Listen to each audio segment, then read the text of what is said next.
Bravo. Bien. Bueno, a los que llegaron hasta acá, felicitaciones. Bueno, vamos a retomar entonces lo que dejamos en la clase anterior, que son algunas cositas importantes que teníamos que ver. Y vamos a retomar este cuadrito o este gráfico que fue con el que terminamos la clase anterior. Una compañera de ustedes se acercó y me preguntó, bueno, me dice, pero entonces, ¿cómo se define que una célula es tumoral, neoplásica, cancerosa respecto de lo normal? Bueno, la respuesta es difícil, justamente porque si ustedes se fijan, acá yo agregué un poquito más respecto de los hallmarks, ¿sí? Fíjense que son las señales de identidad. Piensen que el cáncer, que quizás no lo hablamos así al principio de la clase pasada, es una patología muy variada. Desde el momento que uno puede tener diferentes cánceres de diferentes tejidos, estamos tratando de unificar dentro de una misma patología con características similares a algo que ocurre en diferentes tejidos. Entonces es bastante difícil de conceptualizar o caracterizar un cáncer. Por eso, cuando nosotros habíamos arrancado, habíamos dicho que básicamente el cáncer es cuando la célula prolifera, sobrevive y se disemina de forma descontrolada o no controlada. ¿Está? Y justamente cuando se trataron de armar o desarrollar estos hallmarks, lo que se buscaba era tratar de ver cuáles eran las características que tienen esas células para poder clasificarlas dentro de las células neoplásicas, tumorales o cancerosas. ¿Sí? Una cosa muy importante que quizás también me gustaría retomar es el tema de que a veces ustedes van a escuchar, hay un tumor. Un tumor no necesariamente involucra un proceso neoplásico o canceroso, ¿sí? Un tumor es una masa de células que está ocupando un espacio que no le corresponde. Podría ser un tumor benigno, habíamos dicho, ¿sí? Pero bueno, generalmente cuando ustedes escuchen células tumorales, automáticamente van a hacer el link a cancerosas y no está del todo mal porque es la terminología que se utiliza. Pero como ven, hay como cierta ambigüedad en la terminología utilizada. Entonces justamente estas personas, que es Weinberg y Hannan, cuando agarran y proponen estos 6 hallmarks básicos, súper básicos, son hallmarks que básicamente lo que nos están diciendo, retomando lo de la clase pasada, que son características fenotípicas comunes. Es decir, un cáncer va a tener que cumplir con todo esto. ¿A rajatabla? No tanto. No tanto porque podemos tener, por ejemplo, algún tipo de carcinoma. El carcinoma de piel no es tan invasivo y no es metastásico, pero es un cáncer. Entonces, vamos a definirlo nuevamente. ¿Qué quiero decir con esto? Que vamos a tener excepciones. Pero entonces vamos a tratar de hacer lo que hizo esta gente y lo que se hace habitualmente en el ámbito científico y clínico, es decir que una célula va a ser cancerosa cuando cumpla con estos hallmarks. Nuevamente, me interesa recalcar esto, que estas características fenotípicas que van a definir los hallmarks del cáncer o las señas de identidad van a estar dadas por cambios desde el punto de vista genotípico. ¿Sí? Recordemos siempre los protooncogenes que se transforman en oncogenes, los genes supresores tumorales y los genes de mantenimiento. Fíjense que acá en esta diapositiva está resumido gran parte de los conceptos importantes que tenemos que ver del cáncer. ¿Sí? Fíjense, les puse otra definición para reforzar este tema, que los hallmarks son la conceptualización del cáncer. Volvemos a lo mismo. Bueno, ¿qué características tiene que tener una célula para ser cancerosa? ¿Sí? Acá tenemos los hallmarks. Y básicamente son una herramienta para racionalizar la complejidad del cáncer. Justamente, ¿cómo definimos cáncer? Bueno, con estos hallmarks. Bien. Entonces ahora vamos a ver un poquito cómo es que una célula puede llegar a ese estado de acumulación de mutaciones que terminen generando cáncer. ¿Sí? Entonces vamos a hablar de los carcinógenos. Y cuando hablamos de los carcinógenos, en realidad se reserva el término, ¿sí?, para todos los compuestos que generan mutaciones, que fíjense, volvemos siempre sobre lo mismo, aunque reducen la actividad de supresores tumorales, crean oncogenes no superiores, supresores tumorales, crean oncogenes a partir de progenes o dañan el sistema de reparación del DNA. Normalmente aparecen esas tres categorías de genes involucrados en la aparición del cáncer. Entonces, básicamente, un carcinógeno va a ser una sustancia que va a hacer que aparezcan mayor actividad de los oncogenes, pasen de protooncogenes a oncogenes, y restrinja la actividad de los supresores tumorales y de los sistemas de reparación del DNA. Entonces, desde el punto de vista ambiental, nosotros vamos a poder clasificarlos, fíjense, en físicos o químicos, directos o indirectos. Cuando hablamos de los físicos, tenemos que hablar de radiaciones ionizantes o no ionizantes, ¿sí? Radiaciones de tipo nuclear, alfa, beta. Ahora vamos a ver un poquito de eso, muy poquitito, simplemente a título informativo. Los rayos UV, ustedes saben que es capaz de dañar el ADN y de esa manera, cuando el sistema de reparación viene y repara el DNA, produce las mutaciones. O directamente compuestos de tipo químico. Todos estos efectores ambientales lo que van a hacer es actuar sobre genes y van a producir mutaciones adquiridas que van a ser diferentes a las heredadas que ya trae el organismo. Esa acumulación de mutaciones nuevamente en esos tres tipos de genes traerá el cáncer. Y en el caso de los carcinógenos, ¿sí?, de origen químico, vamos a tener dos tipos de carcinógenos. Uno que va a ser de acción directa, es decir, el compuesto en sí. Imagínense un compuesto oxidante, un compuesto nitrante, tóxicos, de que directamente actúen sobre el DNA. Pero después nos vamos a encontrar con toda otra rama de compuestos químicos carcinogénicos que van a ser de tipo indirecto. ¿Sí? Es decir, per se no tienen actividad capaz de dañar el DNA, pero cuando entran al organismo y es metabolizado, se vuelven activos y son capaces de dañar el DNA. ¿Sí? Fíjense qué interesante, porque yo podría agarrar uno de estos compuestos, tirarlo en una célula y por ahí a la célula no le hace nada, pero dentro de un organismo complejo, compuesto por diferentes órganos y tejidos, puede llegar a tener un efecto carcinogénico. Entonces hay que probarlo. Esto ustedes lo van a ver en farmacología, lo van a ver con mucho detenimiento, la participación del citocromo, de las enzimas, del complejo de enzimas citocromo P450. Estas enzimas son de origen hepático y lo que van a hacer es justamente metabolizar compuestos para que se vuelvan solubles y puedan ser eliminados, ya sea por vía hepática o por vía renal, por ejemplo. Y generalmente lo que hacen este tipo de sistemas de metabolización es agregarle a los compuestos grupos que lo hagan más solubles, ¿sí? Por ejemplo, agregarle oxidrilos. ¿Para qué? Para que una molécula que es hidrosoluble y no se puede eliminar fácilmente, yo al agregarle esos compuestos, esos grupos funcionales, se vuelve soluble y lo puedo eliminar, por ejemplo, por orina. Y esto está bien, es normal, y es lo que pasa generalmente en el organismo, no solo con compuestos exógenos, sino con compuestos internos que se van generando. Y en el hígado, este metabolismo hepático, fíjense, de los benzopirenos, por ejemplo, que ahora vamos a ver cuál es la importancia de los benzopirenos. Los benzopirenos, fíjense, lo que hace es el sistema citocromo P450 es oxidar ese anillo y agregarle un grupo epóxido que se va a hidroxilar. El problema con ese grupo epóxido es que son grupos generalmente muy reactivos. Ustedes ya tienen química orgánica, así que saben más o menos de qué les estoy hablando. Esos epóxidos son muy reactivos. Y evidentemente el sistema citocromo está capacitado para metabolizar esos compuestos, pero cuando yo le agrego un compuesto exógeno, trata de metabolizarlo y bueno, puede pasar que genere este tipo de problemas. Y fíjense lo que pasa.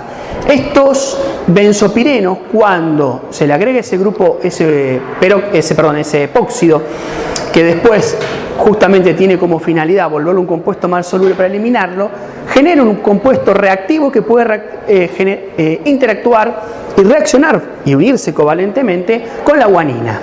Y cuando se une con la guanina, cuando viene la polimerasa, ya no la reconoce como guanina, la reconoce como timina.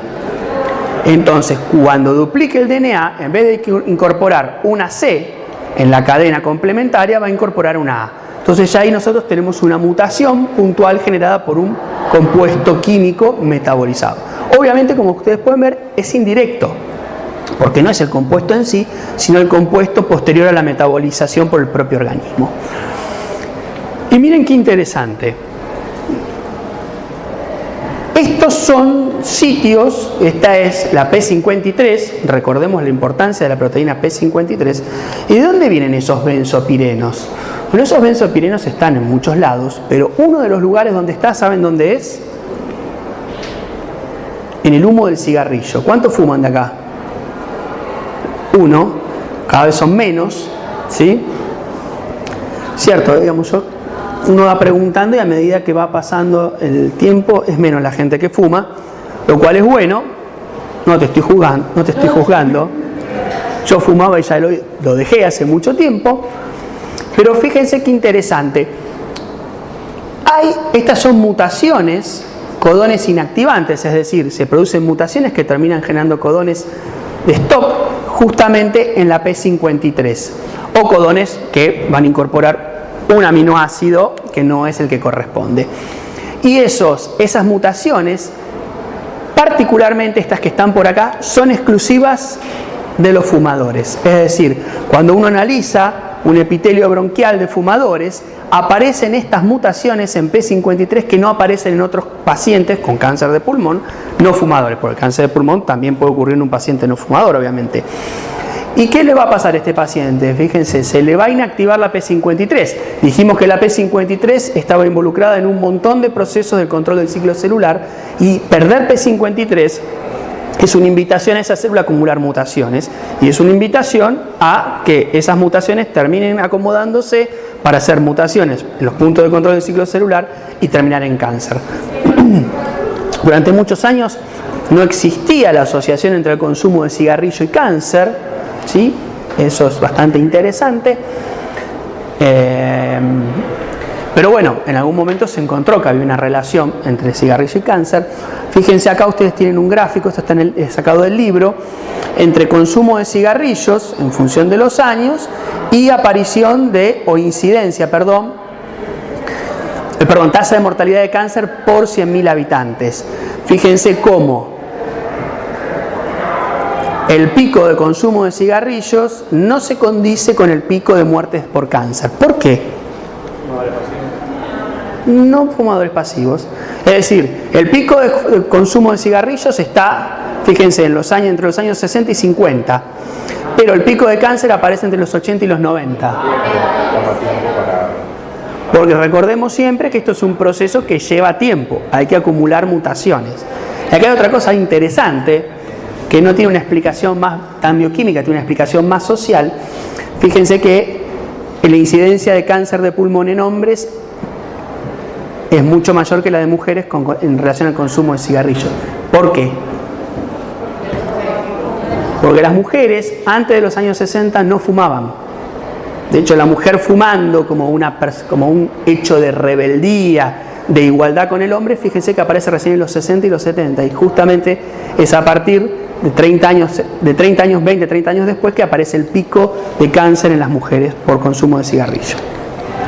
Bueno, como ven, algo bastante interesante, esto llega hasta el 2000, posiblemente si nosotros lo extendiéramos hasta el 2020, esto bajaría muchísimo más. Ha bajado muchísimo el consumo de cigarrillos por parte de la población, por varias causas. La causa principal es, bueno, que no solo trae cáncer, sino que trae problemas cardiovasculares, etcétera. Bueno, la gente está dejando de fumar. Acá el compañero quedó solo. No pasa nada, ya lo vas a dejar.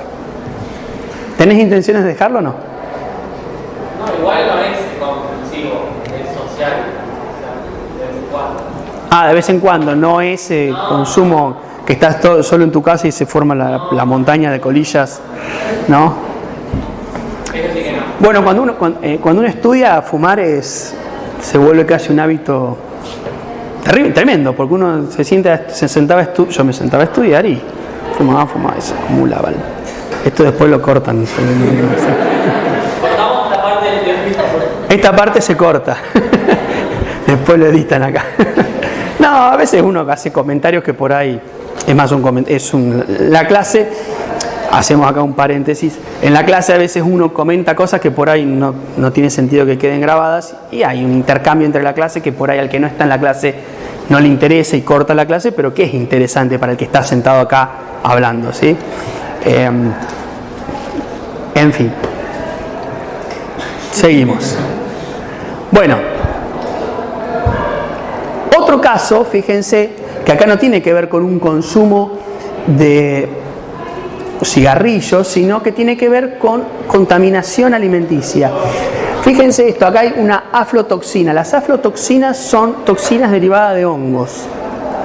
Entonces, muchas veces esas aflotoxinas, justamente de vuelta por metabolismo en el organismo, terminan generando compuestos reactivos que se unen de vuelta a la guanosina. Y esto es interesante porque desde hace ya un tiempo que se estudia y se busca la contaminación en hongos en alimentos. Todos los alimentos que van a ser guardados o conservados de alguna manera, una de las cosas que uno tiene que evitar es la acumulación de aflotoxinas. Entonces también se recomienda no consumir alimentos que tienen hongos. ¿Sí? Las frutas con hongos, por ejemplo, lo ideal es evitar el consumo de ese tipo de órganos porque tienen aflotoxinas que son compuestos carcinogénicos. Y este otro es uno muy interesante, que justamente hoy estaba viendo que salió un artículo en el diario. Digamos, esto ya es conocido y acá empieza un problema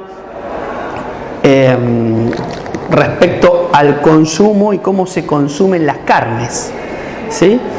Las carnes, los productos cárnicos, sobre todo las carnes rojas, en realidad todas, cuando se cocinan a altas temperaturas, imagínense el asado, que cae esa grasa, todo cae en la brasa y larga humo. Mal momento para hablar de esto. Me imagino que todos están con hambre a esta hora.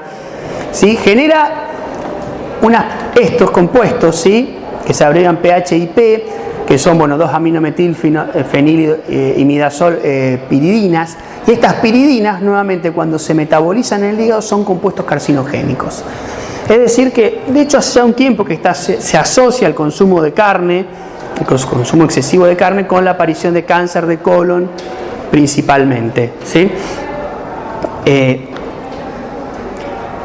Esto no quiere decir que tengan que dejar de comer carne. ¿Cuántos veganos hay en la sala? Uno. Un vegano y un fumador. Esperaba más, realmente, esperaba más. ¿Y vegetarianos? Ahí vamos, 3. Bueno, incluimos dentro de vegetarianos al vegano, así que damos 4, ¿sí? Pero bueno, somos productos perecederos, esa es la verdad. Yo no voy a dejar de comer asados, perdón por esto, pero bueno, la idea es saber que, bueno, hay una asociación, todo en su justa medida, porque uno no moriría de cáncer, pero muere de angustia, básicamente. Pero bueno. Sí.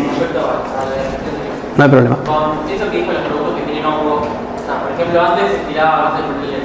Tenés un pan que contaminado que tenía hongos, se cortaba esa parte y después lo otro guardaba. O sea, sigue contaminado eso. Sí. Sí, porque además el hongo, bueno, vamos a la parte de bromatología. Generalmente cuando vos tenés un hongo, lo que vos ves es la superficie del hongo, pero no ves las cifras del hongo que están adentro del alimento. Entonces, se solía hacer, yo no porque yo tiro todo, pero mucha gente a veces en el dulce, por ejemplo en las mermeladas, ve el hongo, lo saca y sigue comiendo. Bueno, estás comiendo hongo y estás comiendo aflotoxinas. ¿Sí? Entonces lo ideal sería no comer productos que tengan hongos. Y algunos hongos, no todos producen aflotoxinas, otros producen otros tipos de compuestos que también son tóxicos, hepatotóxicos, pero bueno, nada, hay que tenerlo en consideración. Lo ideal sería no comer un producto que tenga hongos. ¿O sea, predispone a un desarrollo de células? Sí. Consumo de aflotoxinas por consumo de alimentos con hongos. Obviamente no todos los hongos tienen una cantidad de aflotoxinas o aflotoxinas que produzcan.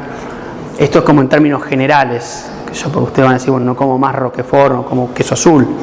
Habría que ver si realmente ese hongo está produciendo aflotoxinas tóxicas que realmente tienen este efecto. Técnicamente sí, pero bueno, volvemos a lo mismo. ¿Qué sé yo? Hay que todo comer en su justa medida. Y tengan en cuenta también que es bastante difícil. De muchas cosas faltan estudios, ¿sí? O son observaciones o son generalmente conclusiones que se sacan por la observación de poblaciones que consumen determinados alimentos. Bueno, esto básicamente ustedes ven que por estudios bioquímicos puede dar compuestos que pueden hacer o predisponer a que aparezca cáncer. No quiere decir esto que si uno come todo esto directamente va a ir a cáncer. Lo mismo que con el cigarrillo, hay una predisposición a que aparezca cáncer cuando uno hace uso y abuso del consumo de tabaco o de cigarrillo.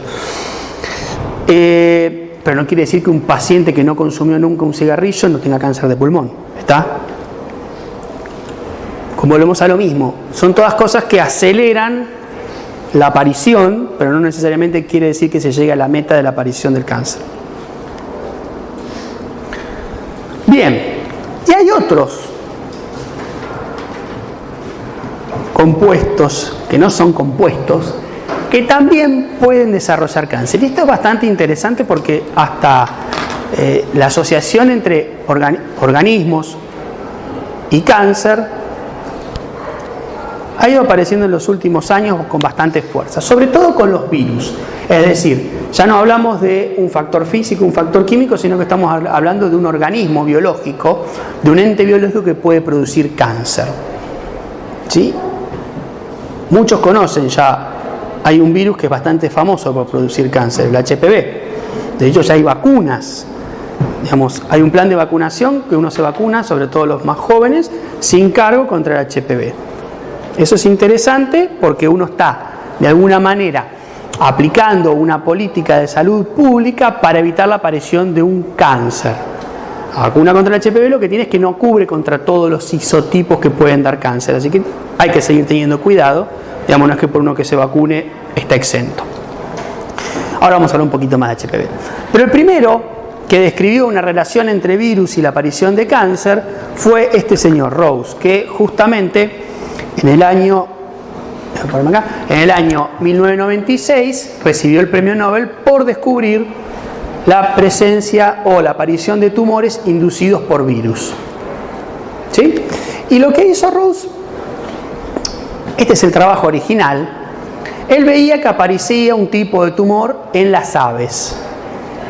Él agarraba esos tumores de las aves, sacaba el tumor, lo homogenizaba o lo disgregaba para obtener las células y después lo filtraba, y ese filtrado, yo les cuento, está por acá abajo, ahí está, removía el tumor, lo filtraba y colectaba ese filtrado.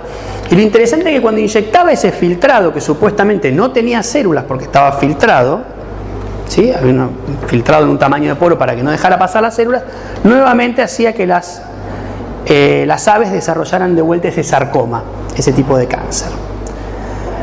Acá hay algo bastante interesante, que ese filtrado, cuando lo inyectaba en otros animales, no generaba cáncer. ¿Sí? Entonces hay algo interesante ahí, porque había algo que generaba cáncer en las aves y no en los animales. Y justamente porque era un virus. Y el virus, ustedes saben, es específico de algunas especies. Entonces, como era específico de aves, no tenía ese efecto acá él lo probó, fíjense, lo trató de transmitir en ratas, ratones y perros, pero nunca tuvo éxito. Y sin embargo, cuando se lo ponía a las aves, rápidamente generaban el cáncer, justamente porque hay una entidad biológica que infectaba a las aves. En realidad, los primeros que asociaron la presencia de un virus con una infección, con un cáncer, en este caso en leucemia en pollos, fueron Elman y Van en 1908, Rose lo hace en 1911, pero bueno, él se llevó el premio Nobel porque, no sé, porque estas cosas pasan a veces. ¿Sí? A veces que el que lo encuentra primero no es el que se lleva el premio Nobel. De hecho, fíjense que este virus lleva su nombre, Rose Sarcoma Virus, o sea, el virus del sarcoma de Rose, que es el RSV. Ahora, la historia es por qué un virus puede generar cáncer. ¿Sí? Quizás la evidencia o lo primero que a uno se le ocurre es que el virus utiliza la maquinaria de la célula para replicarse, entonces le conviene que haya una célula replicativamente muy activa para favorecer su replicación. Es una cuestión evolutiva. Los virus que pueden de alguna manera manejar el ciclo celular son capaces de aumentar la replicación y aumentar la descendencia y de esa manera imponerse respecto a los otros virus y evolutivamente estar por encima del resto. Eso es lo que pasa en la naturaleza por lo general. En el caso del virus del sarcoma de Rose, lo interesante es que directamente el virus portaba un gen para una proteína que se llama SRC. De hecho, es como que evolutivamente parece que el virus, cuando infectaba, se llevó, porque eso es un gen propio de organismos superiores, se llevó ese gen consigo en su genoma, que suele pasar. Ustedes habrán visto que hay elementos, hay transposones, elementos movibles dentro del DNA. Bueno, los virus suelen llevarse a veces este tipo de genes y se llevó el SRB, que es un gen, de nuevo, es un proto-oncogen naturalmente en una célula, pero el que lleva el virus es un oncogen porque tiene una mutación que lo hace ¿qué cosa? ¿Más activo o menos activo? Más activo. De hecho está su proto-oncogen, el proto-oncogen existe en los organismos, que es el CSRC, ¿sí? Y que si ustedes se fijan acá, esto es sacado de un trabajo, por acá aparece la cita, donde ustedes fíjense, en el humano está el SRC, sí, está, y fíjense, ya se irán dando cuenta que tiene dominios SH2, SH3, o sea, ya ustedes ven que se va a terminar uniendo a fosfotirosinas y va a estar obviamente relacionado con todas esas vías de señalización proliferativas, y tiene una acción quinasa acá, ¿lo ven? Y fíjense la del humano, la de la gallina, que es donde se generaba el sarcoma, y el BSRC, fíjense que el que lleva el virus le falta el carboxiterminal. O sea, cuando se lo llevó el virus originariamente se llevó un parte del gen, pero no se llevó el dominio carboxiterminal. Y si ustedes se fijan, miren, tiene un dominio transmembrana, fíjense que esa tirosina, que está acá en posición 30, cuando se fosforila, hace que, fíjense, los dominios SH3 y SH2 estén escondidos por el sitio catalítico de la enzima, entonces no se van a poder unir, no se van a poder activar. Cuando la enzima se desfosforila, ahí sí ya se puede unir y puede activarse. Entonces, al virus que le falta esta colita carboxiterminal, le falta el sitio de fosforilación, entonces está constitutivamente activo el gen. ¿Lo ven? Entonces, fíjense como un gen, como un virus, se lleva un gen, le saca el sitio de dominio, esto obviamente habrá ocurrido espontáneamente, y cuando entra a la célula, ¿qué pasa? Mete un oncogen. Y si mete un oncogen, aumenta la proliferación, y ustedes saben que eso a la larga, sumado a otras mutaciones, puede llevar a la aparición de cáncer. De hecho, existen tumores donde se ha visto que está mutado este proto-oncogen a oncogen, independientemente del virus, estamos hablando, ¿sí? Donde el gen propiamente de la célula se ve mutado. Y como decíamos, hay otro virus relacionado con la aparición de cáncer, ¿sí? El HIV no lo vamos a entrar a discutir, pero es capaz de generar sarcoma por otros motivos. Pero fíjense, en el 2008 recibió el premio Nobel Hausen por el descubrimiento de que el HPV produce cáncer de cuello de útero. Y si ustedes se fijan, el 83% de los cánceres de cuello de útero son producidos por HPV. Es un montón. Entonces, es normal, es lógico que como política de salud pública, si yo puedo a través de una vacunación disminuir la incidencia de un cáncer, que el 83% del cáncer de cuello de útero, resulte interesante como política de salud. Después uno puede discutir si el gasto en una vacuna contra el HPV, el costo que tiene, es significativo respecto a haber podido utilizar esos recursos en otro tipo de patologías. Eso ya entra dentro de la política de salud, que no lo vamos a discutir acá. Pero fíjense que no todos los HPV producen cáncer, ¿sí? Fíjense, el 16, el 18, 45, 31 y 33 son las variantes que pueden producir cáncer. Y acá viene una cosa muy importante también, que no siempre terminan generando cáncer. Pero, si uno los deja con el tiempo, pueden producir cáncer. Entonces está la otra estrategia también, que es muy interesante, que sobre todo en las mujeres, cuando se hacen la colpocitoscopía y hacen el PAP, ¿sí? Los hombres no lo conocemos eso, pero las mujeres lo conocen, que justamente hace un análisis. En el análisis del PAP se puede ver células que sean sospechosas de infección por HPV o en la análisis de rutina que hace el ginecólogo. ¿Por qué? Porque el HPV lo primero que hace es la presencia de un papiloma, que es como si fuese una verruga. Entonces volvemos a lo mismo, parecido a lo que pensábamos con el cáncer de colon. Esa verruga se pueden sacar por cirugía, por criocirugía, se pueden sacar, entonces yo ya elimino esa verruga. Lo que pasa es que acá hay un virus, entonces posiblemente tenga que repetir este tipo de procedimientos para ir eliminando justamente la aparición de esos papilomas. Importante, ustedes son personales, van a ser personal de la salud y también son seres humanos que andan caminando por la calle y les pasan cosas. Y una de las cosas importantes que tienen que saber, que si bien el HPV da cáncer de cuello de útero, da cáncer de boca, ¿sí? Cabeza-cuello, cánceres en la boca, en lengua, en todo lo que tenga que ver con los epitelios superiores, ¿sí? Les estoy hablando clásicamente, o sea, el sexo oral tiene este problema, se pueden contagiar, y también da cáncer de pene, así que los hombres no crean que están exentos, y posiblemente un hombre puede ser portador del HPV también y contagiar a las mujeres. Entonces es un problema el HPV que no se termina de eliminar simplemente con la vacunación, ¿sí? Es una enfermedad de transmisión sexual. Ahora, ¿por qué puede dar cáncer de cuello de útero, de boca, de pene? Justamente el HPV, el virus del papiloma humano. Fíjense, en su genoma, además de tener todas las proteínas propias para generar el virus, hay 3 proteínas, oncoproteínas, que son E6, E7 y E5.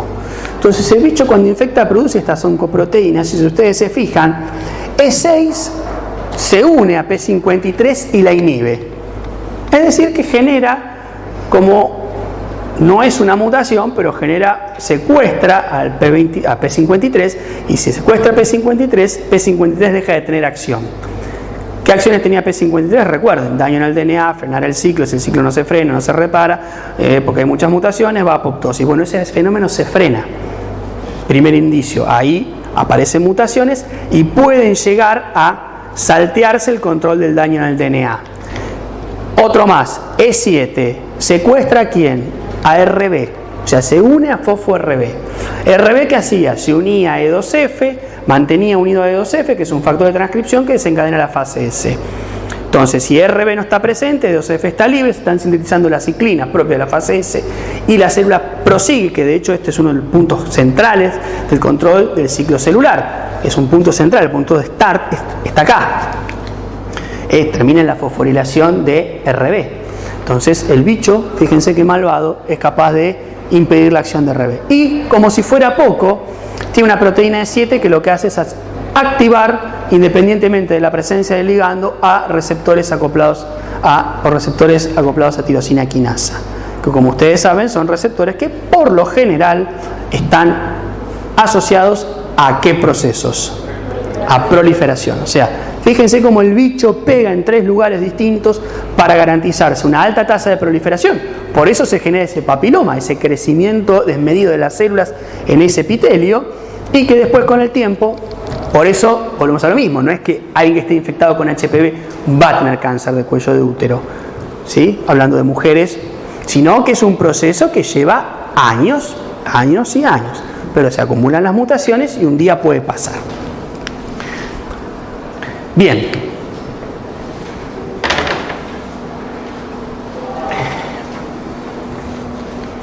¿Hasta acá? ¿Bien? Bueno, ahora vamos a entrar en un terreno un poco más hacia adelante. De hecho, algunas de estas cosas están en el libro, otras no. Siempre nos vamos a quedar con los 6 hallmark clásicos del cáncer, que son los que están en el libro. Y yo creo que con estos ya tiene una base suficiente como para entender cáncer. Pero ¿qué pasa?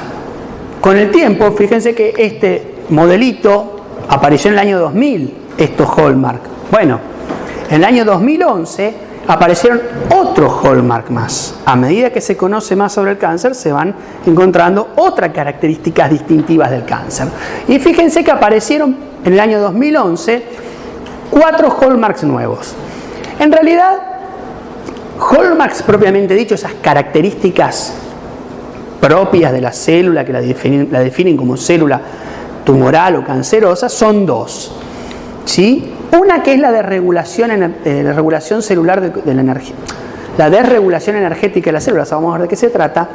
Otra muy interesante es la capacidad de escaparse al sistema inmune, ¿sí? Y 2 características que se llaman facilitadoras, que son la inflamación y la inestabilidad genómica. Es decir, estas en sí no son características propias de la célula, sino que son características que van a favorecer la aparición del cáncer. ¿Sí?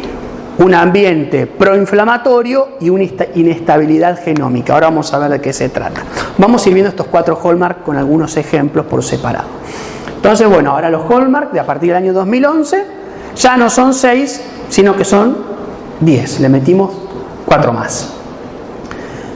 Con los 6 que vimos estamos bien, pero estos están bastante interesantes. Sobre todo, la desregulación del metabolismo energético y la elevación del sistema inmune. Vamos a ver qué interesante. Les puse punteadito acá porque en sí no son características, sino que son factores predisponentes, pero que ya hoy por hoy se consideran como características propias y facilitadoras del cáncer.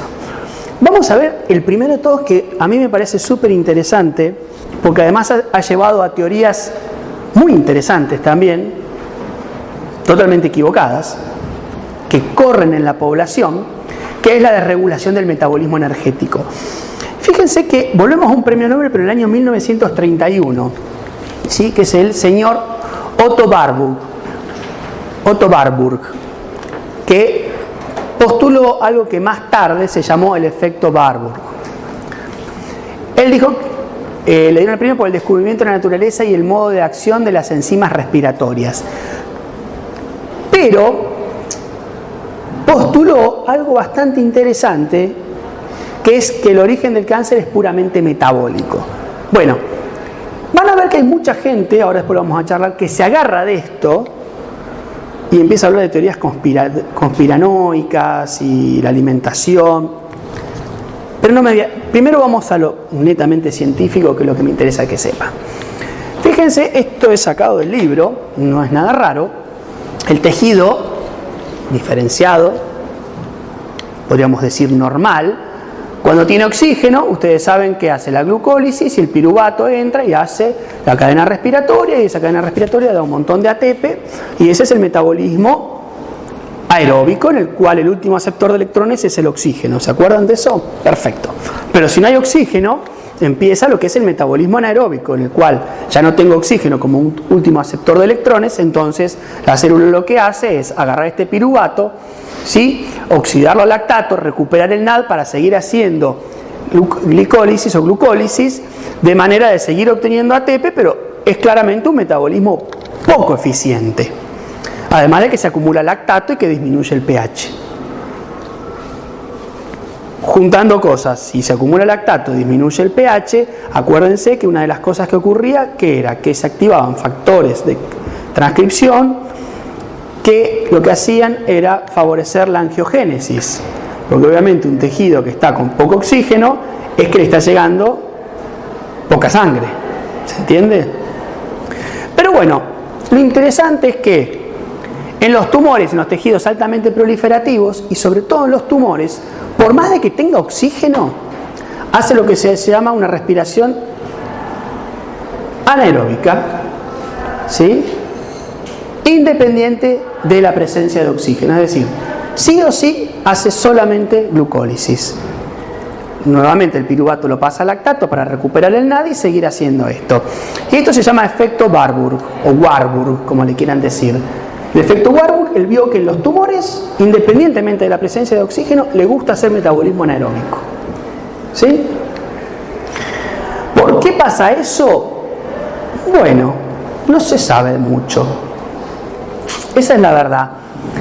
algunos, fíjense, algunos trabajos en el año 97 decían que hay un aumento de la transcripción de la lactato deshidrogenasa que cataliza el último paso de la glucólisis. ¿Sí? En algunos casos dicen que hay una diferencia de expresiones de la piruvatoquinasa. No se sabe. Lo que sí se sabe es que justamente al acumular estos compuestos propios de la glucólisis, todos estos compuestos están asociados de alguna manera a la producción de moléculas complejas como pueden ser aminoácidos, ¿sí? Bases nitrogenadas, etc. Entonces aparentemente la célula, como tiene una alta tasa de división, prefiere o evolutivamente se ve favorecido el metabolismo anaeróbico. Bien, entonces acá hay algo importante. La célula tumoral hace metabolismo anaeróbico y genera un pH ácido.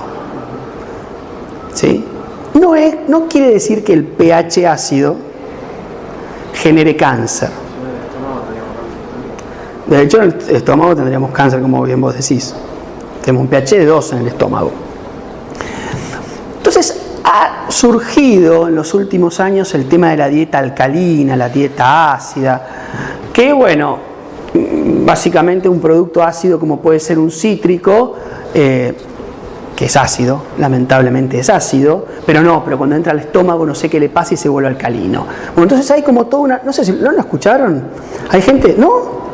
Totalmente fanatizada con el tema de la dieta ácida y la dieta alcalina, que la dieta ácida dice que da cáncer, que la carne produce cambio del pH, uno se acidifica, se alcaliniza, entonces eso. Bueno, yo lo que quiero que vean, por ahí no les llegó todavía, pero hay gente muy fanatizada con eso. A ver, convengamos una cosa, una dieta equilibrada y rica en verduras y frutas está bien y es normal que eso sea más saludable que una dieta exclusivamente en carne, aunque ahora hay gente que dice que solo come carne, carnívoros, y que se sienten bárbaros y que están re bien. Bueno, todo el tiempo están bombardeados por esas cosas.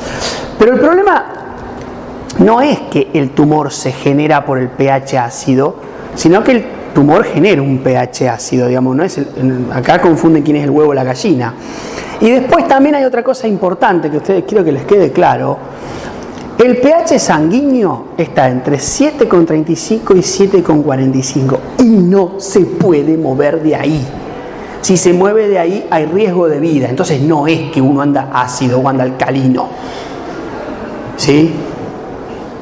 ¿Cómo llega el ácido de la sangre al hígado donde va a ser el tumor? Por favor, no es compatible con la vida. De hecho, si ustedes con los que vayan a hacer bioquímica, cuando estén en una guardia de terapia intensiva, lo que se está mirando todo el tiempo es el medio interno y compensando para que el paciente no se vaya de ahí, porque si se va de ahí, se muere. ¿Está claro? No andamos con la sangre ácida, por favor. En todo caso puede haber un desplazamiento, fíjense lo sensible que es eso, que cuando uno tiene un desplazamiento de lo que es el estado ácido base de la sangre, rápidamente tiene mecanismos compensatorios. Uno es el respiratorio y después otro es el renal. Compensación respiratoria y compensación metabólica. Y no se puede mover de ahí. Si ustedes se mueven de ahí, los van a tener que internar y los van a tener que manejar el medio interno. El pH sanguíneo no se puede ir de ahí. ¿Está claro? Entonces, no hay una dieta que les va a volver ácida la sangre o alcalina la sangre, por favor. ¿Sí? Me pongo muy nervioso con esta gente yo. Volviendo a hacer un paréntesis, una dieta equilibrada es excelente y seguramente van a tener mejor calidad de vida, sí, pero no hay cosas que se alcalinicen o acidifiquen y que eso genere tumores, por favor. Sí. En esta parte donde dice efecto Barbo, sí. es glucólisis anaeróbica, supongo, ¿no? Dice aeróbica. No, dice glucólisis aeróbica porque justamente, por más de que hay oxígeno, hace glucólisis. Por eso se le llama glucólisis aeróbica. ¿Sí? Porque uno esperaría glucólisis, un efecto propio, digamos, una glucólisis marcada de tipo anaeróbica cuando no hay oxígeno. Bueno, estas células hacen glucólisis aunque hay oxígeno, por eso se llama glucólisis aeróbica. ¿Sí? ¿Qué les quería decir respecto también a eso? No me acuerdo. Pero bueno, por ejemplo, es muy común esto cuando vieron que la gente empieza a hiperventilar y se puede desmayar. Bueno, eso se produce, que no sale de ahí, que quede claro, pero se produce un estado de alcalosis respiratoria. Respiran y hiperventilan tanto que disminuyen los niveles de dióxido de carbono, entonces tiende a generarse un estado de alcalosis. Alcalosis quiere decir que el nivel ácido base, es decir, las moléculas acidificantes y que generan bases, que son buffer, se altera, ¿sí? El pH sigue estando ahí, pero se altera eso y eso produce, por ejemplo, un desmayo. Entonces, vieron muchas veces que gente que empieza a hiperventilar, para que no haga una alcalosis respiratoria, ¿qué se hace? Se le da para que respire en una bolsa. Entonces respira todo el tiempo el mismo oxígeno, el mismo dióxido de carbono, entonces no se produce una alcalosis respiratoria por hiperventilación. No tiene nada que ver con esto, pero no importa. Seguimos adelante. Entonces, ¿qué tiene interesante el efecto? Entonces, acá hay algo interesante. Si el tumor, acá fíjense una célula normalita, por así decirlo, cuando hay oxígeno, produce 36 ATP. Ahora, si facultativamente estas células se van a un metabolismo anaeróbico que produce con suerte 4 moles de ATP por mol de glucosa, ¿qué van a necesitar las células tumorales para vivir? Mucha más glucosa. ¿Está? Es muy interesante lo del efecto Warburg o Warburg. Hay trabajos, inclusive hay terapias que están apuntando justamente a cómo las células tienen este metabolismo diferencial, tratar de pegarles a las células tumorales a través de fármacos que puedan atacar a algún nivel esto. Ahora vamos a ver algo para no descartar directamente que esta alteración del metabolismo no pueda de alguna manera tener alguna incidencia a nivel de la aparición de cáncer. Sí.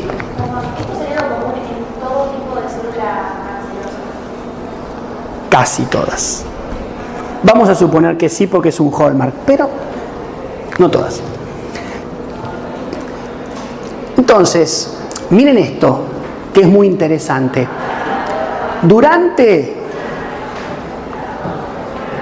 Hay algunas células que, fíjense, tienen mutado una de las enzimas que participa del ciclo de Krebs.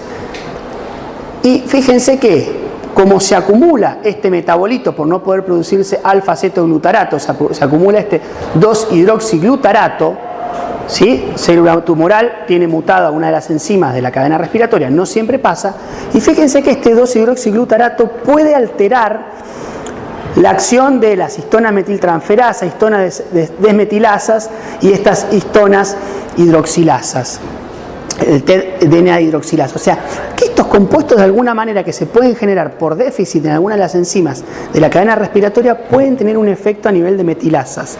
Y eso quiere decir que puede tener un efecto a nivel de qué zonas del DNA por epigenética se están expresando o no. Ya vamos a volver a esto. Miren la cantidad que se puede acumular de este hidroxiglutarato en una célula cancerosa, de 5 a 25 milimolar. Ustedes por ahí no tienen mucha idea de los niveles, esto es una barbaridad. Y ya se está empezando a hablar de oncometabolitos, ¿sí? O sea que hay toda una rama que está relacionada con el cambio a nivel de la desregulación del metabolismo energético que tienen las células cancerosas. Pero vamos a algo un poquito más terrenal, por así decirlo, algo de más uso habitual. Que si yo tengo una célula, si yo sé que la célula cancerosa produce, vuelvo a preguntar siempre lo mismo. ¿Hasta qué hora es? 2:15. Timos fantástico. Perdón, lo pregunto siempre, ya lo sé. Entonces tenemos la célula tumoral, tiene una alta captación de glucosa. Entonces fíjense que esto puede ser una estrategia para detectar células tumorales. Vamos a repasar algunos conceptos de algunas asignaturas que ustedes tenían, ¿sí? Y vamos a ver cómo esta alta captación de glucosa puede utilizarse para localizar la metástasis a través de un dispositivo que se llama PET, que es la tomografía por emisión de positrones. No sé si alguna vez lo escucharon al PET. ¿Lo escucharon? Bueno, es como una tomografía que tiene un agregadito que ahora lo vamos a ver. Tomografía sí saben lo que es. Calculo que muchos de ustedes habrán pasado, se meten adentro de un tubo, les hacen una seriada de radiografías, integran todas esas radiografías y después ven como el cuerpo en 3 dimensiones o ven varias partes del organismo. Bien, entonces, acá básicamente lo que se va a hacer, o lo que hace el PET, es darle al paciente glucosa a la cual se le agrega, o se reemplaza, mejor dicho, un oxidrilo de la glucosa por una molécula de flúor radioactiva. ¿Bien? En realidad lo que se le agrega es un isótopo de flúor. Los isótopos de Springfield, ¿cuántos ven los Simpson acá? Bien, bastantes. Las primeras 10 temporadas son las mejores, después son un desastre, discúlpenme que se lo digo a ustedes que son jóvenes. Gran discusión esa, pero que no la vamos a dar en este teórico. Fíjense, un isótopo en realidad es un átomo que tiene igual Z, es decir, tiene igual número de protones, pero tiene diferente cantidad de neutrones. De hecho, isótopo quiere decir que está en el mismo lugar. Es decir, es el mismo compuesto, lo que da a un átomo su identidad es la cantidad de protones, pero tienen diferentes cantidades de neutrones. Entonces, ustedes se acuerdan, si yo pongo cualquier átomo, el Z, ¿qué es? Número atómico, que ¿qué me está diciendo? ¿La cantidad de qué? De protones, es el número que identifica al átomo. ¿Y el A qué es? Número másico, que ¿cómo se compone? ¿De dónde se saca? Protones más neutrones. Excelente. Se va a poner contento el decano porque saben muy bien química general. Perfecto. Entonces, fíjense, el flúor estable que está en la naturaleza, yo también, después me corto. El flúor que está en la naturaleza, digamos, los núcleos se estabilizan cuando hay, por lo general, un número parecido, no siempre, ahora van a que no, parecido entre neutrones y protones. ¿Sí? Eso termina siendo un núcleo estable. Si llega a haber un desbalance de los neutrones, hay menos o más, el átomo se vuelve inestable y descompone. Por lo general descompone o los neutrones a otros compuestos, ahora vamos a ver, o los protones, ¿para qué? Para equilibrar.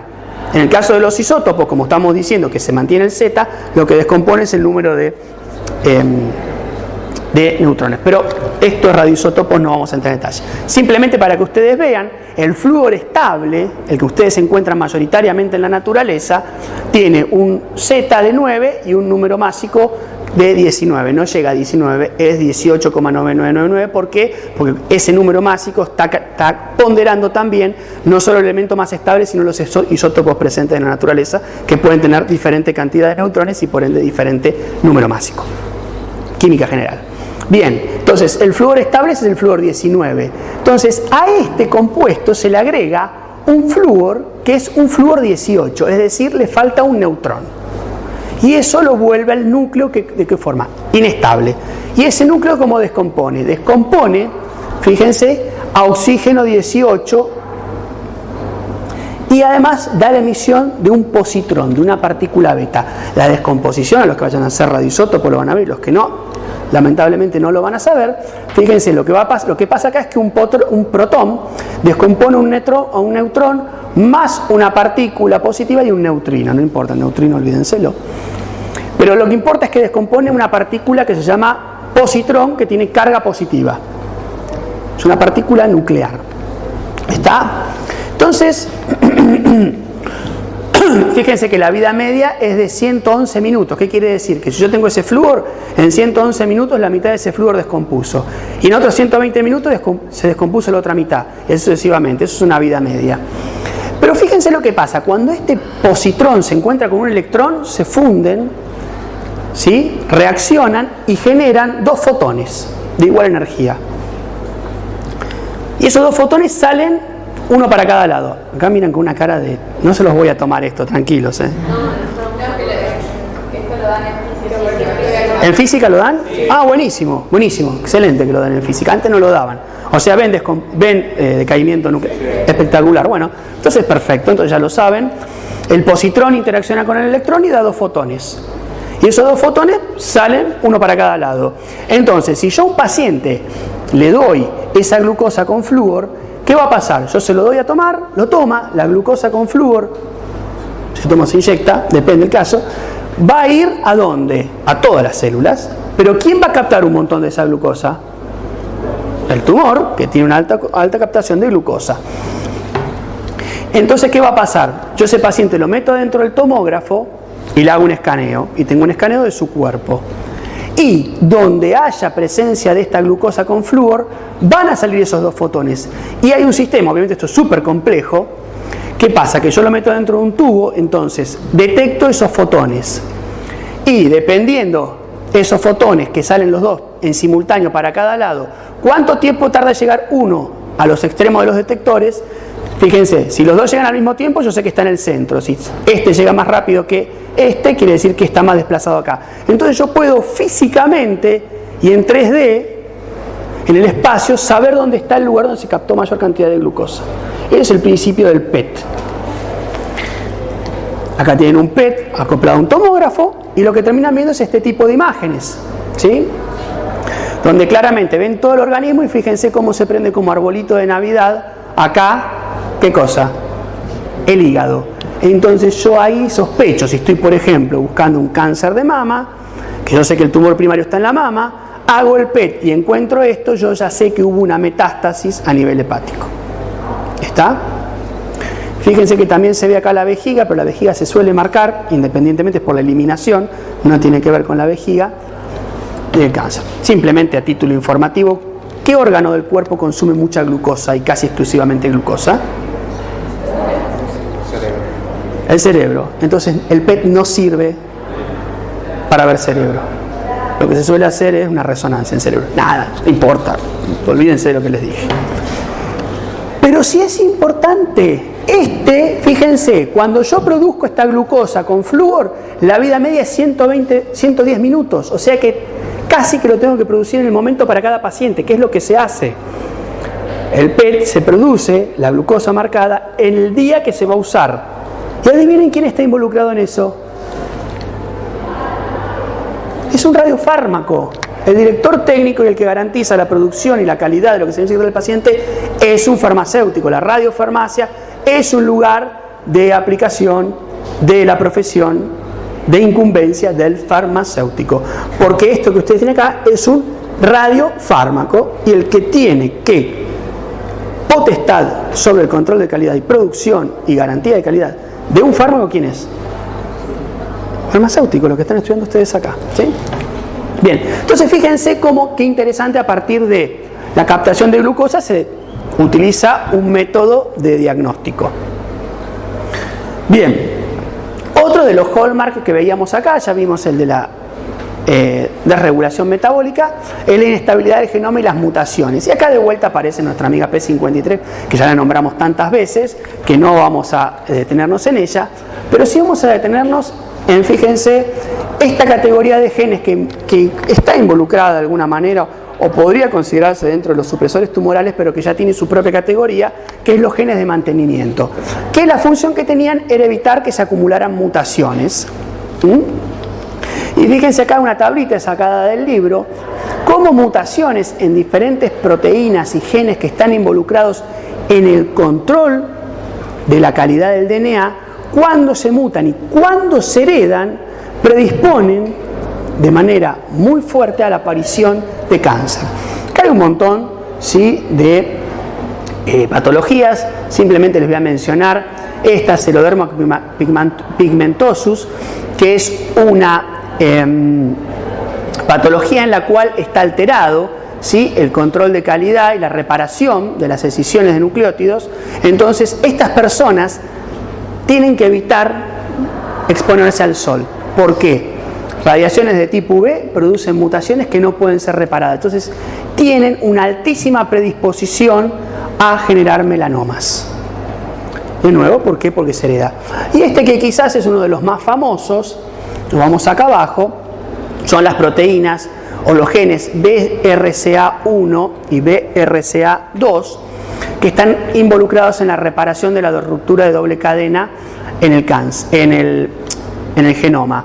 Y cuando hay alteración de estos dos genes, fíjense, hay predisposición a cáncer de mama y a cáncer de ovario. De hecho, el BRCA1 y 2 es uno de los genes, ahora hay un panel enorme para estudiar, que se estudiaba para predisposición a cáncer y que está relacionado con la aparición de cáncer de tipo hereditario. Sobre todo vieron que cáncer de mama en familiares, o sea, si la abuela tuvo cáncer de mama, muy probablemente la madre, la hija, en ese caso uno tiene que buscar una asociación genética o una predisposición genética. En este caso, fíjense para que ustedes lo vean, el 13% de las mujeres presentará cáncer de mama, eso es una estadística, pero fíjense que cuando está mutado BRCA1 o BRCA2, pasamos de un 13 hasta casi un 72 y un 69%, es decir, hay una predisposición mucho mayor. ¿Por qué? Porque tener mutado esa proteína que controla el daño en el DNA predispone a la aparición de cáncer de mama. De hecho, habrán escuchado hablar que cuando aparecen este tipo de mutaciones en un estudio genético, el estudio genético están cada vez más utilizándose como preventivo. Me encantaría que los bioquímicos sean los que desarrollan esa actividad, porque es lo que les corresponde, la determinación bioquímica en los pacientes. Fíjense, cuando aparece este tipo de mutaciones, muchas veces se indica o se opta por la mastectomía profiláctica, es decir, retirar ambos pechos justamente para evitar la aparición de cáncer. Pero bueno, fíjense que no solo cáncer de mama, sino de ovario, y la profilaxis garantiza un 90%, es decir, no garantiza un 100% la aparición de cáncer de mama. Hay un caso bastante famoso, el de Angelina Jolie, que al dar positivo a la presencia al daño en estos genes, optó por la mastectomía profiláctica. Se hizo bastante famoso y salió en el diario. Bien. Otro de los hallmarks que habíamos visto de estos nuevos es el estado inflamatorio. Y este por ahí es bastante controversial. Pero piensen que un estado inflamatorio, hay migración de células del sistema inmune y hay citoquinas, quimoquinas y factores de crecimiento que se están segregando constantemente al tejido que está experimentando una infección, ya sea por un agente patógeno o por una infección o por una inflamación del tejido por diversas causas. Y se ha visto que, y acá empieza un poco la controversia también, por eso dicen que es predisponente, que el tumor puede generar un estado inflamatorio, pero también se tiene que considerar que un estado inflamatorio sostenido puede favorecer la aparición de cáncer. ¿Por qué? Por este estado constante de moléculas, factores de crecimiento en el lugar inflamatorio, ¿sí? Ese microambiente alrededor del tumor proinflamatorio en algunos casos puede ser protumoral y en otros casos puede ser antitumoral, porque ahora vamos a ver que el sistema inmune es importante para eliminar el cáncer. Y fíjense un dato, que esto es de estadística. De hecho, el proceso inflamatorio alrededor de un tumor en una biopsia es casi algo que se ve constantemente, pero se ha visto que un 15 o un 20% de los tumores son precedidos por infección, inflamación y enfermedades autoinmunes. Es decir, evidentemente, y de hecho se sabe y se ha visto, que la presencia de un estado inflamatorio favorece la aparición de tumores, ¿sí? Enfermedades autoinmunes, como enfermedades autoinmunes del colon, se sabe que aumentan la predisposición de cáncer de colon. Se están durmiendo. Entonces, fíjense lo que pasa. Nada. Cuando nosotros tenemos un epitelio, nada, simplemente para que ustedes vean, y hay una injuria, hay un proceso inflamatorio, pero que el proceso inflamatorio revierte. Ahora, si ese proceso inflamatorio se mantiene, puede llegar a favorecer la aparición de tumores. ¿Por qué? Por todos estos mediadores químicos que son factores de crecimiento, quimoquinas, citoquinas, etcétera. Bueno, entonces, fíjense qué interesante, porque de todos estos hallmarks, no vamos a entrar en detalle de esto, pero todos estos hallmarks serían de alguna manera focos terapéuticos, ¿sí? Fíjense, por ejemplo, lo que yo les decía, inhibidores de la glicólisis aeróbica, podría ser un lugar, inhibidor de telomerasas, drogas selectivas antiinflamatorias, inhibidores, bueno, esto ahora vamos a ver algunos ejemplos, inhibidores de algunos factores de crecimiento, inhibidores de los complejos ciclina CDK, etcétera, etcétera. Bien. Sí. ¿Puede elegir uno en común o va a depender siempre del tipo de tumor que...? Siempre va a depender del tipo de tumor. Siempre va a depender del tipo de tumor. De hecho, para cada tipo de tumor, para cada cáncer y para cada... Siempre, si ustedes sepan que uno dice cáncer de colon, cáncer de pulmón. Bueno, dentro del cáncer de pulmón hay clasificaciones y dentro de esas clasificaciones hay tipificaciones y se sabe que para determinados marcadores es más eficiente un tratamiento u otro. A veces porque el tratamiento está dirigido a algo que por ahí no está mutado o no está presente. Ahora vamos a ver algo. Sí.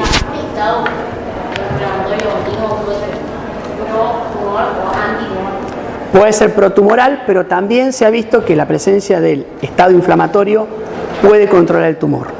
Lamentablemente no te puedo decir, hay evidencias para un lado y evidencias para el otro, pero sí es claro que una presencia de un proceso inflamatorio puede favorecer la aparición de un tumor, y sobre todo se ve en procesos inflamatorios dados por patógenos que no se termina de resolver la infección o por enfermedades autoinmunes. La enfermedad autoinmune tiene una relación directa con la aparición de cáncer, aunque también tiene una relación directa con el tratamiento contra el cáncer que recibe el paciente, contra el tratamiento que recibe contra el autoinmune el paciente. No quiero entrar en eso, no quiero marearte, si querés después lo hablamos, pero simplemente ahora ya esto, relájense, pueden soltar las lapiceras, ya las pueden haber soltado hace un rato, pero para que ustedes vean algunas cuestiones que tienen que ver con estos hallmark que a mí me interesa. Ahora vamos a ver algo que me interesa mucho porque... ¿Quién me llamó por teléfono? Justo cuando estoy hablando en clase. Algo que me interesa mucho es ¿por qué vemos esto? ¿Por qué vemos esto? Me quita el sueño esto realmente. Entonces trato ahora de mostrarles cuáles son las terapias que se utilizan para el cáncer. No taches tampoco, dale. No lo voy a ver nunca más esto. No lo toma.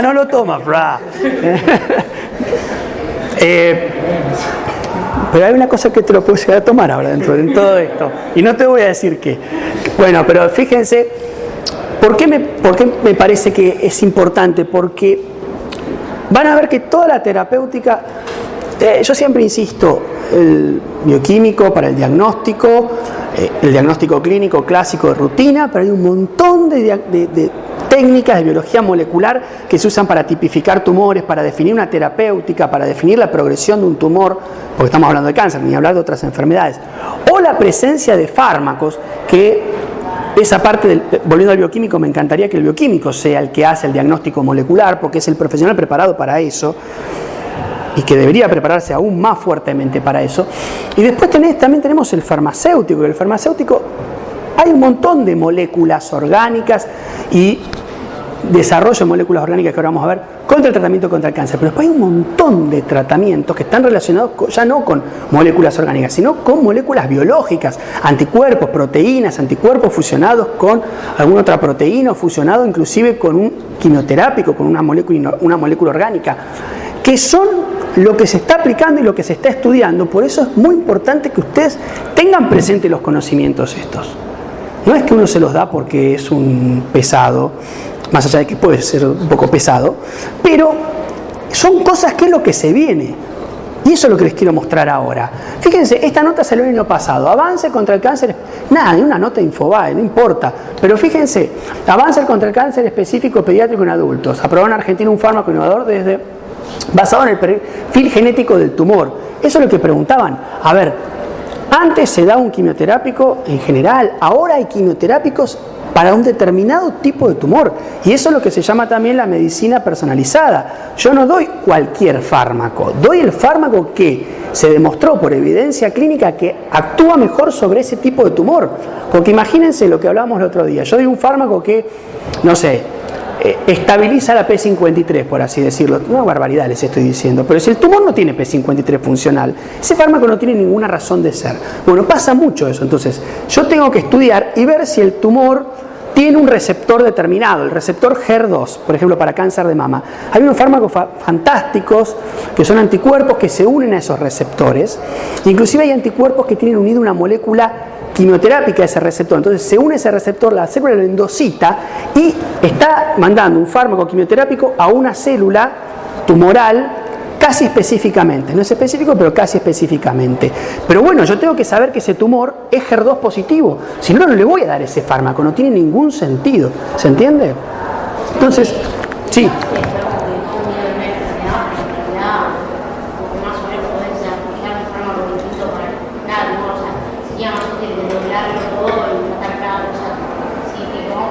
Bueno, justamente hay un montón de fármacos y ya hoy por hoy, digamos, lo que yo les estoy contando no es cosa de futuro, es cosa de hoy por hoy. Hoy se tipifican los tumores.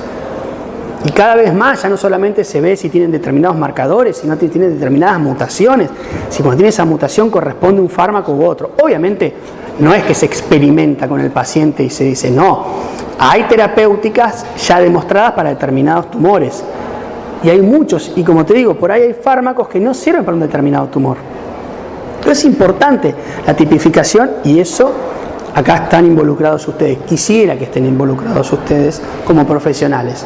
Nada, simplemente para que ustedes vean que este fármaco, que es un inhibidor de qué, miren, TRK, o sea, ya está. ¿Qué quiere decir? Es un fármaco nuevo contra una TRK que se llama Tropomiosina Receptor Kinase, TRC. Es un receptor de tipo tirosina quinasa y fíjense que activa RAS, fosfolipasa C-gamma, PI3 quinasa y AKT. O sea, ya está listo. Ustedes no tienen, ni siquiera importa, pero ni siquiera importa el nombre de la proteína. Ustedes ya cuando ven esto, ya saben por qué es un antineoplásico. ¿Se entiende? Es una que salió. Ya está. Ustedes mentalmente ya tienen en la cabeza dónde está actuando. Eso es lo que a mí me interesa. ¿Sí? Y bueno, se encontró que, bueno, justamente este fármaco servirá cuando hay una desregulación a nivel de este receptor, si no, no servirá. También eso es importante. Bueno, esta es una página bastante interesante que se llama Un ensayo clínico para mí, que lo hizo una médica bastante interesante, busca ensayos clínicos para determinar. Ustedes saben que hay muchas patologías, más allá del cáncer, que a veces no son patologías muy frecuentes. Entonces no hay tanto terapéutico. Entonces acá ustedes pueden encontrar cosas que se estén probando, ensayos clínicos que les puede servir.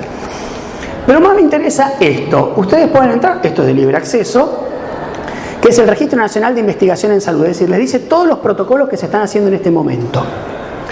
Esto es lo que es investigación clínica, que muchos de ustedes van a trabajar en esto porque es personal requerido, el bioquímico y el farmacéutico, para trabajar en investigación clínica. Otra vez, desmitificando un poco, cuando uno prueba un fármaco nuevo para una determinada patología, porque he visto, placebo, lo que hacen es agarrar a un paciente, le sacan toda la droga y lo comparan con otro que le da una droga nueva y el paciente nuevo lo usan de placebo y muere. No, cuando ustedes leen placebo en un estudio clínico, el placebo es el medicamento que demostró mayor eficacia de uso rutinario. Es decir, no comparan contra pacientes a los cuales le sacan y los dejan que se mueran. ¿Se entiende? No es el control no es el paciente sin fármaco y lo dejo morir. Hay un montón de cuestiones de ética que se respetan, pero bueno, vuelvo a lo mismo, ustedes como personal de salud tienen que entender esto porque la gente en la calle piensa que la industria farmacéutica tendrá sus cosas, pero tampoco es que es el diablo y agarra a la gente. Esto, de hecho, fíjense, está aprobado por ANMAT, por el ente regulador. Los protocolos se estudian, se aprueban y tienen regulación. Pero bueno, básicamente no iba a hacer este comentario. Yo lo que les quería comentar es cómo, fíjense, agarré y simplemente puse cáncer de pulmón a células pequeñas, un tipo de cáncer, no importa. Fíjense, acá hay un par de y ahí aparecían todos los ensayos que están en desarrollo. Fíjense, ni siquiera hace falta que lo lean. Fíjense, ensayo monoterapia con un determinado fármaco que es el lorlatinib contra el crizotinib. Los tinib son generalmente inhibidores de quinasas. Entonces fíjense lo que hace este fármaco. Ustedes ya saben, activa sobre una ROQ-quinasa y una proteína que se llama ALK, que ¿qué son? Receptores tipo tirosina quinasa. Listo, entonces ya ustedes saben que ese fármaco tiene ese mecanismo de acción. Acá hay otro fármaco que ni siquiera tiene nombre, que es contra el CEMET, que el CEMET de vuelta es un receptor de tipo tirosina quinasa. Quiero que se lleven esa información y quiero que vean que ustedes tienen las herramientas para entender cómo funciona ese fármaco. Y acá vamos a entrar en otra categoría de fármacos que tiene que ver con el otro hallmark que nos faltó ver, que era el hallmark de la respuesta inmune, cómo el tumor modula la respuesta inmune. Acá hay un montón de ensayos clínicos, son ensayos clínicos en Argentina en este momento, que usan este tipo, fíjense, durvalumab. Siempre que vean este MAB al final, es un anticuerpo, un monoclonal, un anticuerpo monoclonal. ¿Qué es eso? Una proteína. O sea, ya no estamos hablando de un compuesto orgánico que lo sacamos de una planta y lo modificamos. Es un anticuerpo. Y estos son biofármacos que ya, inclusive hay determinados biofármacos que se venden en la farmacia. Ustedes también lo vieron. Cuando vieron los problemas, cuando veían la eritropoyetina, ¿sí? La insulina, son fármacos y son fármacos biológicos. Por ahí uno está más acostumbrado a eso, pero estos están hoy por hoy. ¿Y qué es lo que pasa? Fíjense, hay un montón que van a ver. Son dificilísimos los nombres siempre de esto. Pembrolizumab, ipilimumab, trastuzumab, temozumab, todos, bueno, un montón. Novilumab. Pero ¿qué es lo que pasa? Y vamos con la elevación del sistema inmune del cáncer, porque el cáncer también se escapa del sistema inmune. El organismo lo detecta. ¿Y por qué no lo elimina? Bueno, fíjense, nada más a título informativo esto, para que ustedes vean. Este es un tumor que presenta un antígeno y esta es una célula de tipo T, que va a ir a buscar a matarlo, básicamente, lo va a querer reventar. Entonces, cuando detecta ese antígeno, que podría ser un antígeno, porque ustedes saben que estas células a veces se diferencian y empiezan a expresar antígenos embrionarios, que el sistema inmune no los reconoce, lo puede reconocer, entonces dice, acá hay una célula maligna, o que no corresponde que esté acá. Pero fíjense que los tumores también suelen tener estos dos tipos que acá están separados, pero son proteínas transmembranas, como son B7 y PDL1. Y la célula de respuesta inmune, fíjense, tiene un receptor que se llama CDC28. Cuando este CDC28 se une hasta B7, que es una proteína de la célula tumoral o de cualquier otra célula, estimula la respuesta de la célula T, que lo que busca es matar a esta célula. Básicamente piénsenlo de esa manera. Pero también hay otros receptores, como es el CTLA4, que es el Cytotoxic T Lymphocyte Antigen 4, que cuando se une CB7 inhibe. Y también cuando está presente esta proteína en la célula tumoral, se une a este PD1, que es un receptor que se llama Programmed Dead1, lo que hace también es inhibir la respuesta inmune, es decir, que se une y la célula tumoral le expresa esas proteínas que lo que van a hacer es inhibir la respuesta inmune. Entonces no la mata la célula tumoral. La célula T no mata la célula tumoral. ¿Qué se hizo? Esto para que ustedes lo vean simplemente, pero ¿qué se hizo? Bueno, se desarrollaron anticuerpos monoclonales que, fíjense, se uniría al CTLA4 y lo bloquea. Fíjense, ipilimumab, tremelimumab. Se usan muchísimo los anticuerpos monoclonales. Al bloquear acá, ¿qué es lo que pasa? Si yo bloqueo acá, ya no tengo la respuesta inhibitoria y favorezco la respuesta inmune. Y está buenísimo esto, porque ustedes piensen que la célula, el linfocito, ya se encarga de buscar a la célula mala, no va a ir a pegarle a una célula buena. Entonces, simplemente yo modulando el sistema inmune, hay un montón de moduladores, puedo hacer que el sistema inmune reconozca la célula tumoral y la haga pelota. Otros, fíjense, otro que directamente, anticuerpos que se unen a ese PDL1, o que se unen al receptor, al PD1, bloqueándolo, entonces de vuelta modulo negativamente al modulador negativo de la respuesta inmune, favorezco la respuesta inmune. Maravilloso, hago que eso pase, que la célula del sistema inmune. De hecho, ustedes habrán leído que hay hoy por hoy vacunas que se están utilizando para el tratamiento de algunos cánceres, sobre todo melanoma. Bueno, lo que se busca justamente es hacer que el sistema inmune se vuelva reactivo a esas células tumorales. Puede ser con una vacuna, puede ser a través de un fármaco, como puede ser un anticuerpo monoclonal, ¿sí? Bueno, y acá pueden entender un poco, más o menos, por qué cada uno de estos estudios clínicos utiliza, fíjense, diferentes drogas o diferentes moléculas para bloquear. Nada, simplemente este de acá abajo, fíjense que combina un anticuerpo monoclonal con docetaxel. Docetaxel, ¿saben qué es? Es un derivado del taxol, es el que inhibe la polimerización de los microtúbulos. Entonces ahí yo uso dos estrategias, un anticuerpo monoclonal. ¿Y por qué utilizo un inhibidor de microtúbulos? Porque supuestamente las células tumorales tienen una alta tasa de división, entonces cuando yo pego el docetaxel, que es de uso regular todavía, aunque no es específico de células tumorales, lo que pasa es que al tener una alta tasa de división las células tumorales, miren qué linda fotito, cromosomas en azul, microtúbulos en rojo, esa la hicimos nosotros. Entonces ataca, entonces yo uso dos estrategias y combino estrategias, ¿sí? Bueno, pero no termina ahí, lamentablemente. Año 2022, año pasado, 4 hallmark más. sea, sumamos 14 hallmarks, no se los voy a tomar tranquilo. ¿Sí? Pero para que ustedes vean que aparecen nuevos hallmarks, que no vamos a entrar muy en detalle en ellos, en donde uno de los hallmarks dice que las células ya pueden, uno de los hallmarks sería que la célula diferenciada se puede desdiferenciar, o que las células no diferenciadas pueden no diferenciar, saltar la diferenciación. Acuérdense lo que hablábamos en la primera parte de la clase. Generalmente el cáncer es algo que ocurre en una célula no diferenciada, con alta tasa de división. Fíjense acá de vuelta. Esto es muy importante, ¿sí? Reprogramación epigenética que no involucra mutaciones, es decir, la expresión o no de genes por epigenética. No hay cambio del genoma, hay cambio a nivel epigenético. A nivel epigenético hay cosas maravillosas.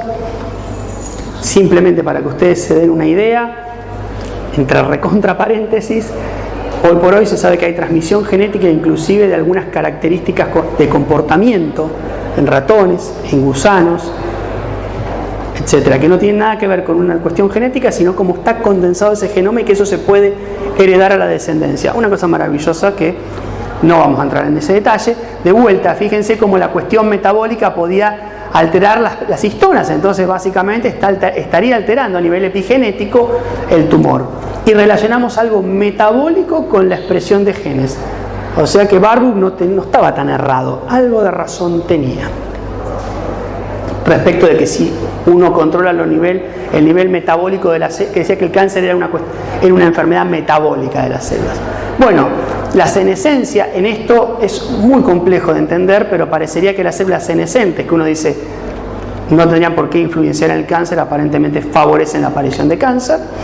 Y para terminar, que es algo maravilloso, totalmente fuera de programa estamos obviamente, ¿sí? Ya terminamos, es como un extra para ustedes que vienen y se sientan acá a escucharme.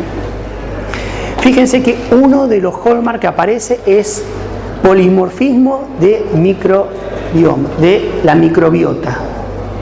Bueno, hay un montón de estudios que se están haciendo que dicen que la microbiota, ya sea del intestino, de la boca, de la vagina, de lo que sea, o sea, las bacterias que están ahí, de alguna manera pueden predisponer a la aparición de cáncer. Es una locura, ¿sí? Y esa microbiota a veces tiene que ver con la alimentación, con quién compartimos compartimos microbiota.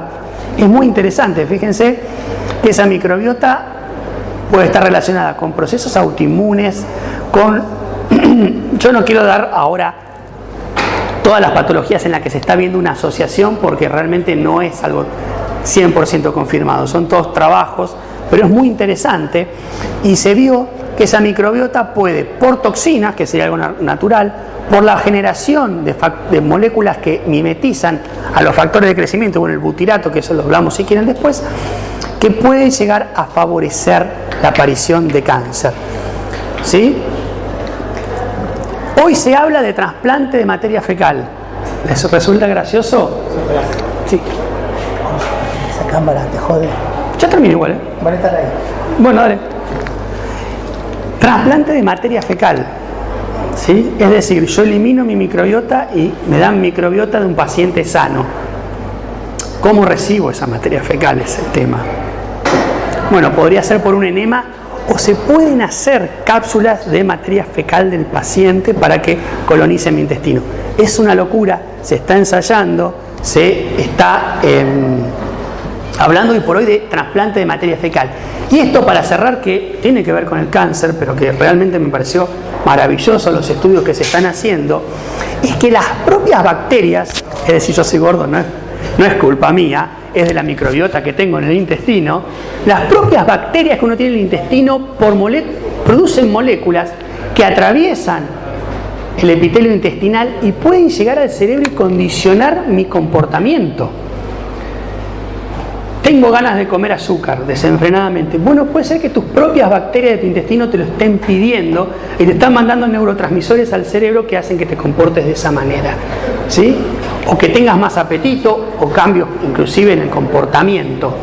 Es decir, corolario, cuando ustedes sean gordos, díganle, no es que yo como mucho, sino que mis bacterias me están gobernando. Entonces fíjense cómo Es súper importante la microbiota y esto obviamente, se lo digo como algo muy que se está estudiando, quizás cuando se reciban haya cosas muchísimo más concretas de cómo la microbiota podría regular diferentes procesos biológicos. Bueno, listo, creo que acá terminamos, espero que les haya gustado, quiero que se lleven esa idea, muy importante, van a ser profesionales que van a saber muchísimo de bioquímica, muchísimo de molécula, de química orgánica, van a saber muchísimo de la relación entre el paciente y la bioquímica y la biología, entonces aprovechenlo, demándenles a sus docentes que les expliquen y que les enseñen y que tengan siempre una muy buena calidad de enseñanza y no tengan miedo cuando salgan de acá, sepan que van a saber un montón de cosas. Así que bueno, espero que les haya gustado, última clase, pueden respirar y cualquier cosa nos vemos en la cátedra o pregunten, ¿sí? Entonces, todos se presentan al promocional, preséntense, los que sacaron una nota aprobada en el primer promocional, preséntense y los que no, denla rápido, traten de darla rápido, ¿sí? Bueno, termino biología.